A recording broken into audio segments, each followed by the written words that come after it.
Jesus comes, then Jesus is going to take all the citizens of the New Jerusalem up to the New Jerusalem, and then after the 1,000 years, we will live in the city of Jerusalem, and it will be the capital of the universe.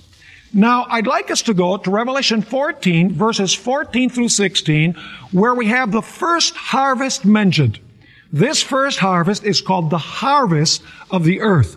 And basically, it represents the righteous. And we've already studied that the separation of this harvest from the grapes takes place before Jesus comes in the judgment.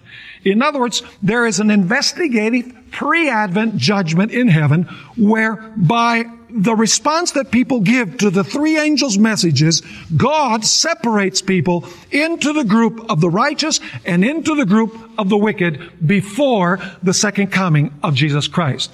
And so the verses that we're going to take a look at now, Revelation 14, verses 14 through 16, deals with the separation of the righteous.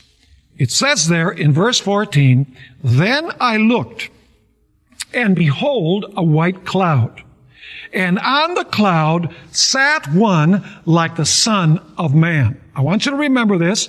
The Son of Man is seated on a cloud. And then it says that he has on his head a golden crown, and in his hand a sharp sickle. So the Son of Man comes on the cloud, and he is coming, as we'll notice, to his Father, to the Ancient of Days, and he has a sickle in his hand, and of course, a sickle has the purpose of harvesting.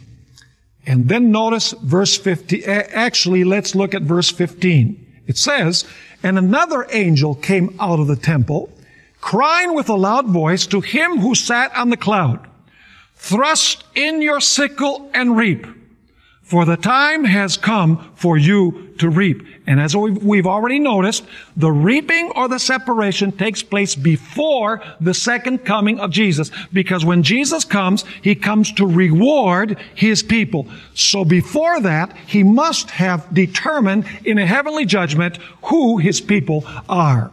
And so this angel says to the one who is seated on the cloud, "Thrust in your sickle and reap, for the time has come for you to reap." And now listen to this.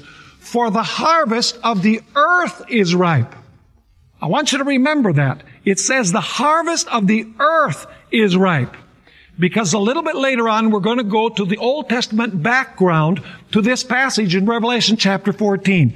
And we're going to notice that it doesn't say the earth, it says something differently. And so it says, "For the harvest of the earth is ripe." Verse 16, "So he who sat on the cloud thrust in his sickle on the earth," there it is again, "and the earth was reaped." Now there's no doubt whatsoever that this group of individuals who are harvested or who are separated in the judgment before the second coming of Jesus are the righteous. And you'll notice that the separation takes place all over the earth. And they're gathered in the city of Jerusalem. We'll notice a little bit later on, but they're not literally gathered there. They are spiritually or symbolically gathered there because they're citizens of the New Jerusalem, and yet they are found all over the world in different countries. And so basically, this first group are those who keep the commandments of God. Those who have the seal of God. Those who, because they love Jesus, keep the seventh-day Sabbath. And these are the ones who actually will be on God's side in this final conflict or this final controversy.